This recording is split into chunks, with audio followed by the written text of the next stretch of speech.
ओम शांति। भाग्य विधाता भाग 2।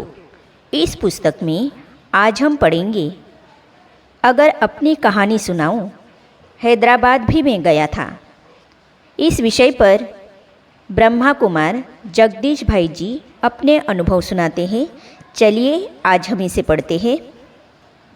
अगर मेरी सारी कहानी सुनाऊं, वहाँ भी मैं गया। मैं पढ़ता था कॉलेज में और बहुत मन में आता था, हे भगवान, आपसे मिलन कब होगा। मेरे जीवन की यही इच्छा है। मैं तो भटक रहा हूँ दुनिया में, जैसे किसी को कोई कमरे में बंद कर दिया जाए। मैं अपने को समझता हूँ कि इस संसार में किसी ने मुझे जेल में बंद कर दिया है। मुझे निकालता क्यों नहीं, मिलता क्यों नहीं। रोता था कई दफ़ा। एक दफ़ा जब बहुत तीव्रता में चला गया तो अंदर संकल्प आया कि हैदराबाद सिंध की तरफ जाओ, कराची की तरफ जाओ। मैं हैदराबाद सिंध की तरफ चल पड़ा। वहाँ पर सफ़ेद कपड़ों वाली बहनों को देखा। वहाँ वैसे भी बहुत सारी सिंधी बहनें पजामा और कुर्ता जैसा कुछ सफ़ेद पहनती थी। उनको मैंने देखा, कुछ झलक जैसी लगी, लेकिन कुछ समझ में नहीं आया। कुछ स्पष्ट बताया तो नहीं था। ये तो जैसे टचिंग हुई थी। उस टचिंग की वजह से मैं वहाँ गया था। 3-4 दिन तक बिना बताए घर से मैं भाग गया, इस ख्याल से कि मैं भगवान से मिलने जा रहा हूँ। घर वाले मुझे ढूंढते रहे। वहाँ मुझे कुछ नहीं मिला। देखकर वापस आ गया। वापस आने के बाद राजनीति शास्त्र की कुछ किताबें पढ़ी तो उनमें जानकारी मिली कि सिंध में ओम मंडली थी। सरकार ने यह किया वह किया। मैंने फिर लोगों से पूछना शुरू किया कि ओम मंडली क्या थी, सरकार ने ऐसा क्यों किया, इत्यादि इत्यादि। लोगों को पूरा पता नहीं था। खैर, जो कुछ भी है बहुत लंबी दास्तान है। उसके बाद तो मैं ज्ञान में आ गया। बाबा ने ज्ञान के बहुत साक्षात्कार कराए। जिगर से कहता हूँ, बाबा ने जो प्यार इस आत्मा को दिया वो शायद ही किसी किसी को प्राप्त हुआ हो। बाबा ने ज्ञान के बहुत साक्षात्कार कराए। ज्ञान के भी साक्षात्कार होते थे। जैसे दिव्य दृष्टि में हम कई चीज़ें देखते हैं, वैसे ही दिव्य बुद्धि से भी बहुत से साक्षात्कार होते थे। इस आत्मा को कितने ही बार वो साक्षात्कार समय समय पर हुए हैं। बाप दादा ने जो वरदान दिए और उनके साथ जो हमने क्षण, घंटे, दिन, वर्ष गुजारे, वे अविस्मरणीय हैं। कई बार लगता है उनका वर्णन करें तो उनसे बाप की ही प्रत्यक्षता है। कई बार ऐसा भी लगता है कि उनमें व्यक्तिगत बातें भी हैं। फिर मन में एक रुकावट आती है कि उनको लिखने का कोई लाभ नहीं है, लेकिन वो यादें तो आती ही है कि किस तरह बाबा ने हमें अकेले में बिठाकर काफ़ी समय तक योग का अभ्यास कराया। साहित्य की वजह से उनसे ज्ञान के विषय में जब चर्चा होती थी तो ज्ञान की गहराई में जाने का भी मौका मिलता था। जब कोई बात लिखकर उनके सामने ले जाते थे, कई शब्दों पर कई प्रकार चर्चा होती थी। सर्विस के बारे में बाबा क्या इशारे देते थे, कौन सी बातें मुख्य रूप से उनके सामने रहती थी। जब हम खेलते थे तब कैसा बाबा का रूप रहता था। ये सब विभिन्न चरित्र है बाबा के। कई भाई लोगों ने एक प्रश्न पूछा, जो शरीर से पुरुष है उन्हें कैसे भगवान के साथ सजनी के संबंध का अनुभव हो सकता है। हो सकता है इस आत्मा को भगवान के साथ सर्व संबंध अनुभव करने का सौभाग्य मिला। माता के साथ, पिता के साथ, सखा के साथ, जो उनके साथ सर्व संबंध गाए गए हैं, उन सब का आध्यात्मिक रूप से अनुभव करने का मौका मिला। एक दफ़ा नहीं, कई दफ़ा। गीता पढ़ते हैं तो अंत में आता है, इस ज्ञान को पुनः पुनः स्मरण करके मेरा मन गदगद होता है।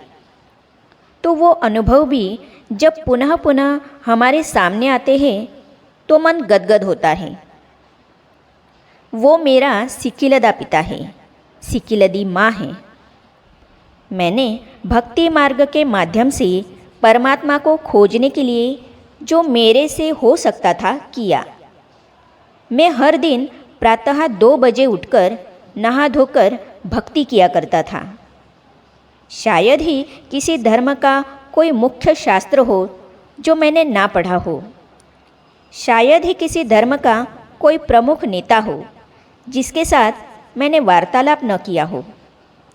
किसी भी प्रकार की कोई भी साधना किसी ने बताई, हठयोग, तंत्र, मंत्र, यज्ञ, हवन, माला, जाप, तीर्थयात्रा, वेद, पुराण, शास्त्र, चर्च, मस्जिद, कोई भी बात ऐसी नहीं जो हमने ना की हो। एक खोज थी, कसक थी कि इसी जीवन में परमात्मा को पाना है। बहुत बार टचिंग हुई, थोड़ा थोड़ा अनुभव भी हुआ। घर वालों को बिना बताए मैं हैदराबाद भी गया, इसीलिए कि कोई मुझे खींच रहा था। मैंने ओम मंडली की चर्चा अपने बड़े भाई से करने की कोशिश की। ऐसे अनुभव बहुत हुए कि बाबा हमें खींच रहा है, हमारी तैयारी करा रहा है किसी विशेष सेवा के लिए, पर स्पष्ट पता नहीं था। जैसे बाबा कहते हैं, मेरे सिकिलदे बच्चे, मेरे भी जिगर से निकलता है सिकिलदा बाबा। मैंने भी उनको बहुत सीख से पाया है। कितनी मेहनत मुझे शिव बाबा को प्राप्त करने के लिए करनी पड़ी। मेरे जिगर से निकलता है, वो मेरा सिकिलदा पिता है, सिकिलदी माँ है। मुझ आत्मा के उनके साथ सर्व संबंध है। जब मैं आया, बाबा का प्यार मुझसे कितना था। हालांकि कई पुराने भाई बहनें थे, परंतु वे भी जानते हैं कि बाबा का मुझ पर कितना स्नेह था। बाबा का मुझसे जो विश्वास था या जो हमारा बाबा में था, मैं समझता हूँ वह अभिन्न प्रकार का था। जब मैं इस ईश्वरीय विश्वविद्यालय में आया तो यहाँ समर्पण की कोई परंपरा नहीं थी। सिंध में जो भाई बहनें समर्पित हुए थे, उस समय परिस्थितियाँ और थी।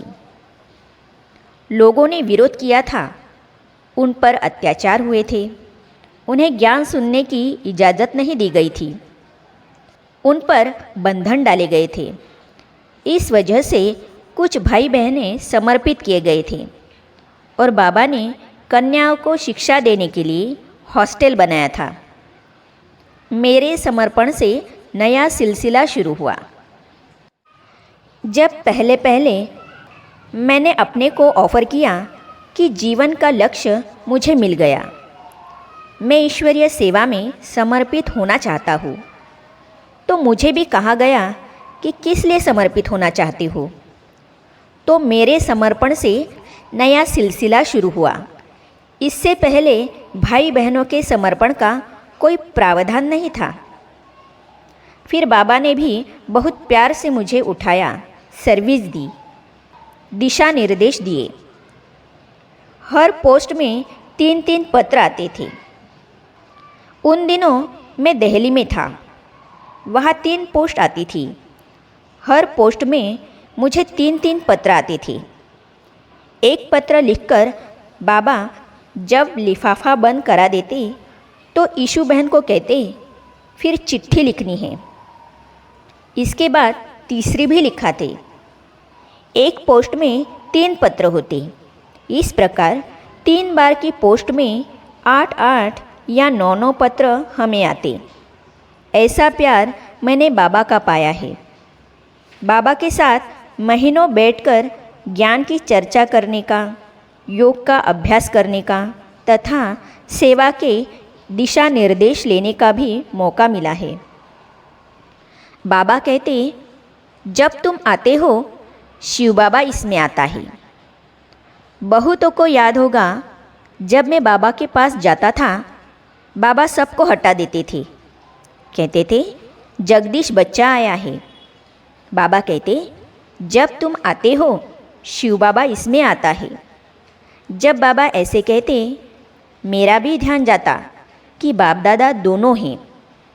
बाबा कहते, आप डायरेक्शन लेने आते हो, ज्ञान की कोई चर्चा करने आते हो, तो उसको बताने के लिए शिव बाबा ब्रह्मा तन में प्रवेश करता है। मैं भी उसी स्थिति में बाबा के सामने बैठता कि शिव बाबा ब्रह्मा के तन में हैं और उस अव्यक्त स्थिति में, फरिश्ता स्थिति में बाप दादा मेरे सामने बैठे हैं। हम दोनों लाइट से घिरे हुए हैं और मन की ऊंची स्टेज है। योग जैसी अवस्था में बैठकर हम बातें करते। कोई आता जाता, उसका कोई भान न रहता।